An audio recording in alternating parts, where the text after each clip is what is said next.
Alex, even though you were going up against Hallie, who's got a big size advantage on you, you were able to stay in front of her for most of the game and have a big impact on her defensively. So what went into that today?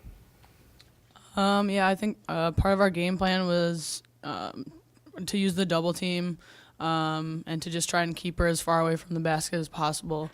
And I think we did a pretty good job of that in the first half, but kind of lost it a little bit in the second half, unfortunately.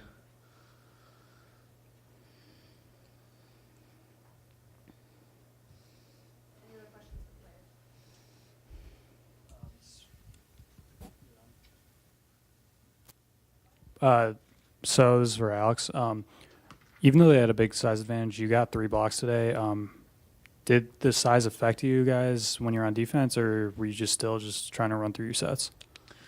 I think, like I said in the first half, we did a pretty good job with the double team, which helps nullify that size advantage. I think in the second half, we kind of broke down that either the double team was late or we didn't get the cover down quick enough, and that's when their size kind of didn't help finishing underneath. For Mackenzie, how's it been learning from Alex, like in the off season and in the beginning of the season, to now playing beside her in several games? It's been incredible. She's been a really big help, just like transitioning from high school to the Big Ten. It's a very big difference, but a big reason why I wanted to come here was to learn from her, play with her for at least a year, so it's been really nice learning from her.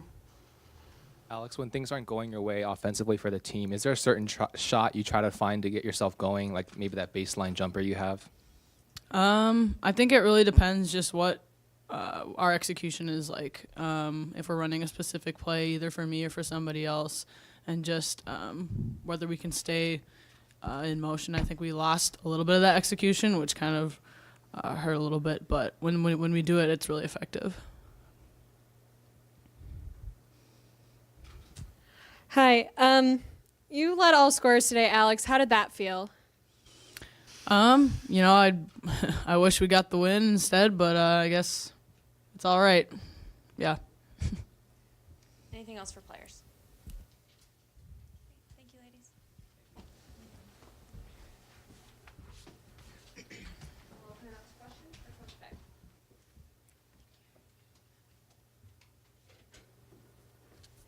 Coach, with a team as big and physical like Michigan, how important is it to keep the ball moving on offense?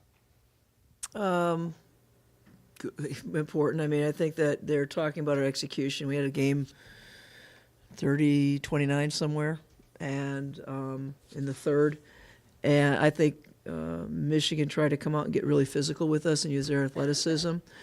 And we were playing these two together more than we typically have done that, and so execution dropped off a little bit. Probably what you're referring to is the ball movement seemed like it stopped a little bit. They weren't really letting us go east-west on our passes because they were like trying to get up and in us. You could see it like in baseline out of bounds where they got real physical. For Mackenzie, what kind of growth have you seen from her? Like I asked her, like learning under Alex. Is there like a role you see her playing next year with Alex gone? Well, I think if you have to, I mean, Alex is one of the best shot blockers in our history here. So if Mackenzie came in here and tried to do a bunch of face-up shots, she'd be probably having pulling leather out of her teeth from the minute she got here. So she's really figured out that you have the hooks and the right hooks, the left hooks, which that's not, you could see that tonight. I mean, she made some shots that if you play up against that every day. I mean, even as a coach. I thought Mackenzie kind of turned a corner tonight, which I thought was big because she's been working on it. And I thought, today was in a game against some big kids too. So I thought that was even bigger than Alex. So I thought she took I hope a step that kind of propels her for the rest of this year and next three.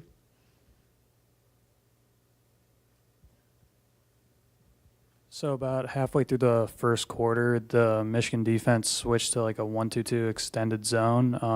How did that affect you guys? That's what they do when they put Hillman in number 00. That's their bio. We knew it was coming. The thing about Hillman, she's so big. So we didn't turn the ball. We had this like 2 turnovers right in a row the third, I think, and then that was it. I mean, the counter to that is they're taking time off the clock, but I thought we managed it pretty well. As far as going up against that press, we had two mishandles, but they were trying to take clock time away from us, which kind of leads into why the execution, because now you have less time to try to get into something really quick.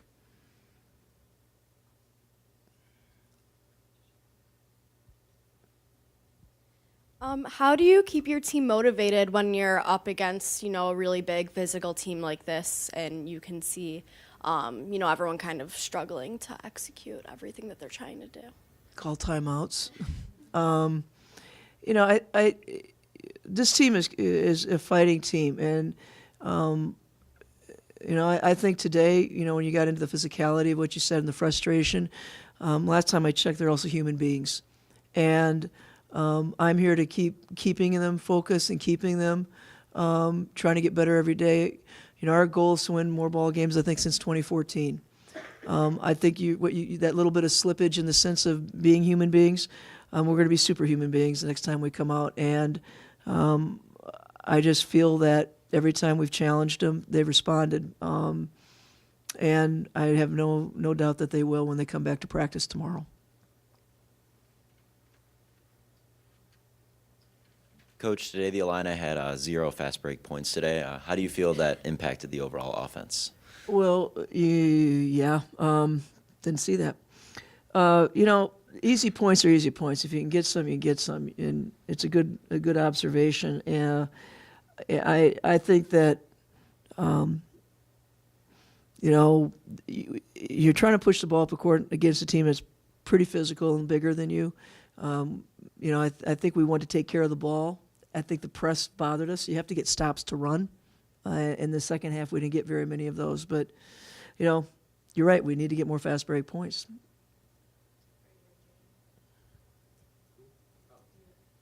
When things get slow on the offensive side, what's the key to getting that back on track and getting that Usually fast defense. pace? I mean, you can control so much, and that's honestly what I thought broke down. I think you kind of heard them reference that, we were running some doubles, running some transit. And what kind of happened is double teams were coming from different areas, and rotations kind of started breaking down. They started scoring, then we had to go against the press.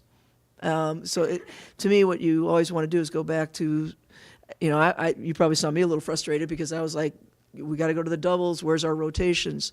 And then it's precise enough that if when you start double teaming, if you make a mistake against a team that boards as well as they do, it shows up. So, but the one thing you can control is defense. Sometimes shots, we didn't shoot that ball very well today from the perimeter. Again, that's going to make it tough because there were open shots. I mean, that we could have made this game. You shoot a little better from 3.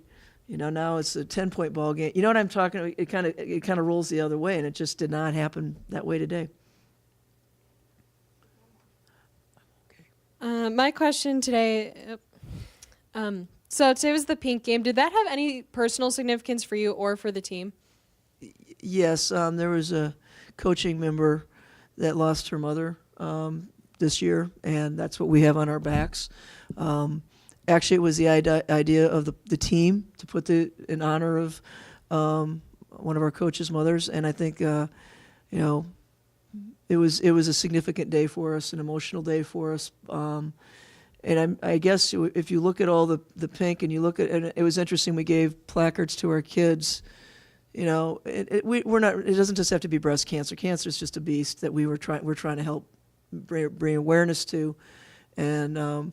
I walked into the locker room and all the kids had written and put up, I play for. None of them did. Everybody had somebody in there. So, and I think if we did this room, the same thing. There is things bigger than this game. And today it meant a lot to us. Hope we can raise some money and awareness. So yeah, it was personal, but I don't think there's a person in this room who probably can't say it's not personal.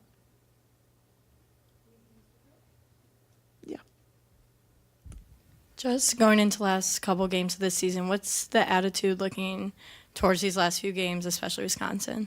Well, I think it's next game up. I mean, we played Wisconsin within 10 days ago. I'm sure they're They just they beat Michigan State. I don't know how they did today, and it's on their home court. I'm sure they're going to be after us. But this is, we kind of remind ourselves there's 3 people that are going to be graduating, and it's their last 3.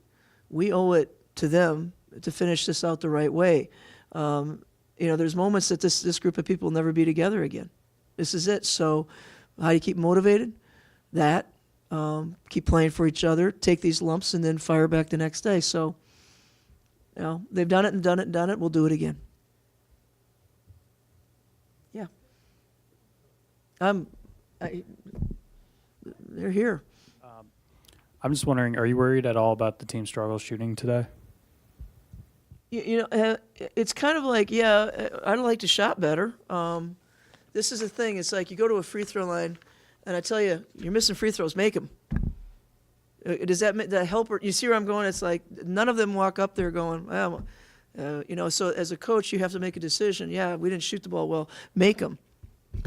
Yeah. Well, is that adding pressure, or is it just like go out, do your job, put your shots up, and then see what happens? I'm more that coach versus, hey, go to the free throw line. You're shooting 10%. What's the deal? I mean, you see where I'm going with that?